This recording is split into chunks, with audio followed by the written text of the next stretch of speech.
Hey, what's going on, everybody? It is TJ with Rollerskate Universe, and I'm doing a quick overview on a setup that I'm about ready to put together. Let me go ahead and grab these plates. I got a set of variants, roll line variants here in like a 140, and they are going on this size 5 Riedell 120 boot, and it's for a junior skater. But we're not going to go over the plates today because I get those hit my bench pretty often, at least monthly. And we can go over that at any point. But really, I wanted to take the time, even though I'm not going to be skating on them, to show these off and go over. Sorry about that. My dog's down here and she's just doing whatever. Y'all know Chinook. Well, okay, lay down. Okay.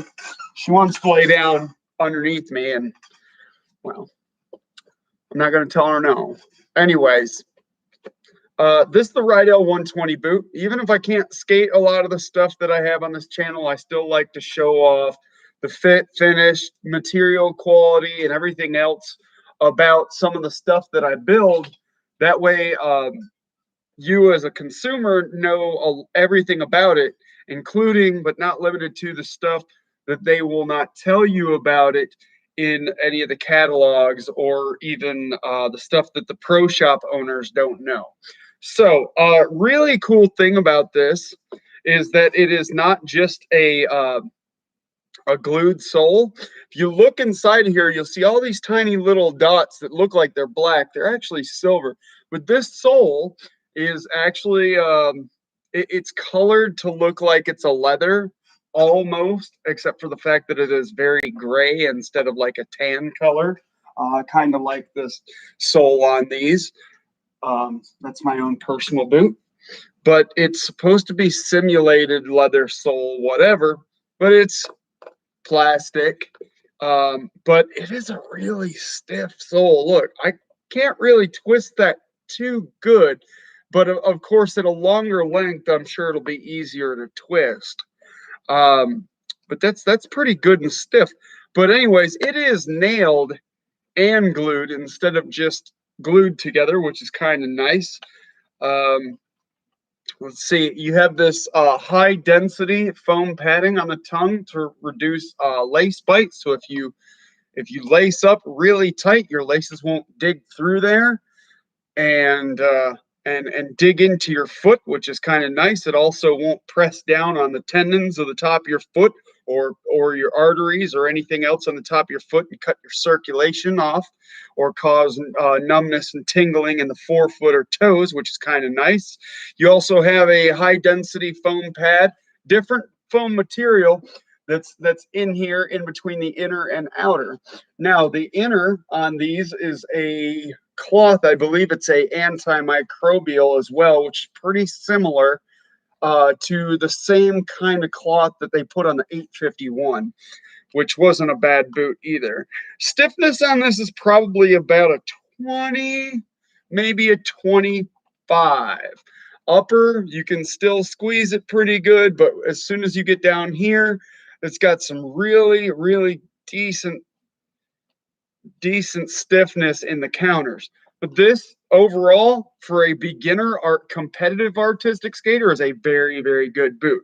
Now, about this foam, it does not, if you notice, it does not, end, on a border, say half an inch or whatever around the edge. Nope, goes all the way to the edge, just like a thin crust pizza. Yep, not bad at all. So you the last thing in the world you have to worry about with these is lace bite. Now, I will say there is a little bit of a downside with using this because it's very grippy, and that is if you get to moving around in it a bit, what'll happen is it can cause your sock to bunch up or pull off or twist around on the foot, which is kind of a pain to deal with. You got four. I think depending on size, it varies. I think the smaller model has 3 lace hooks, and as you go up, they have more. But you have, of course, your top lace hooks are actually a very good quality. There's no flex notch in this boot. There is no flex notch in this boot. All this is single stitched right here. So this would probably be good for singles. I would not recommend doing more than singles in these. If you start getting into doing doubles, you're going to wind up with a little bit of a mechanical shortcoming. Hi. Uh, my dog is sitting here pawing at my leg. You're going to have a little bit of a mechanical shortcoming. You're not going to have the support you need to do double jumps. It's just not going to happen. Let's see, the heel stay on these on every size, all the way down to their smallest one, I think is a 3, all the way up to 13, is going to be double stitched on both sides. The heel stay is double stitched.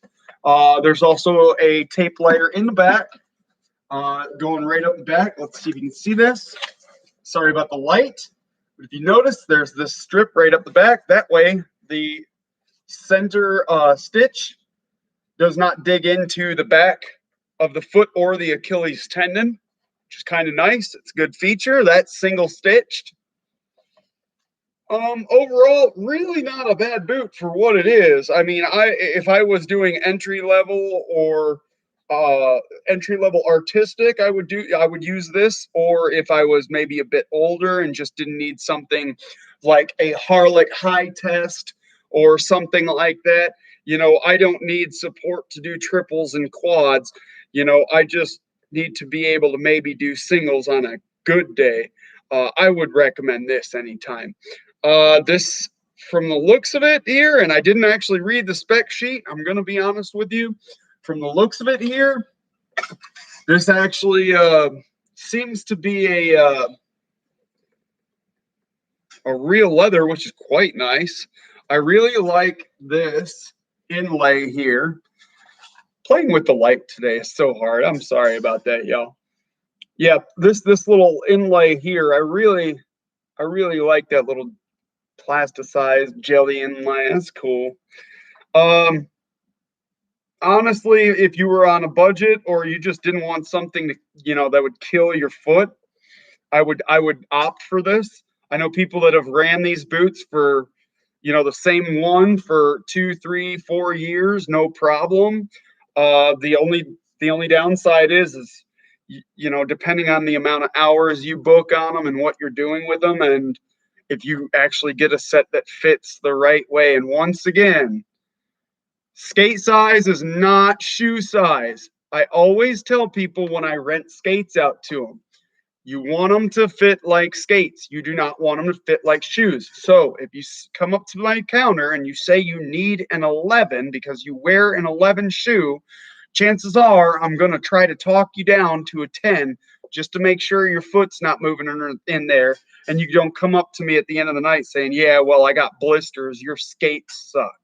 No, it's just you don't know your skate size. I always tell people, and I always have for decades now, you want them to fit like skates. You do not want them to fit like shoes. Just because you can fit your foot into a 13 does not mean you fit a 13. Okay, so if you get a set of these that's correctly fit and you don't really use it too much, whatever, you could probably expect to get 5 years out of them, no problem. And for the price point, which is under 200 for a set of these boots, awesome. I would recommend that if you do buy a set of these, if you get a complete package, do everything in your power to avoid buying these with a thrust plate on it. That is the first thing that always breaks on these, is that plate. If you can get it with at least a fuse plate put on it, you will be so much better off and further ahead. And of course, for cushion options on those fuse plates or anything in the Reactor series, Pro, Fuse, or Neo, Pro line cushions work because the orange medium cushions are seriously like a 68A or something. I don't know. They're terrible. I would not recommend them unless you weighed about 70 pounds. Not even on a good day. So, But yeah, I hope you enjoyed this this overview. I hope you learned something about it. I told you something. Maybe I told you something about this that the catalogs don't, that your pro shop doesn't. Maybe we all learned something. But if you like what you see, please like, share, subscribe. And by the way, be sure to hit up Facebook. There is a new group coming out that I'm actually an admin of. And that one is actually a spin-off of the beginner roller skating inline, which is kind of going a little bit sideways right now, and I'll explain that in just a second.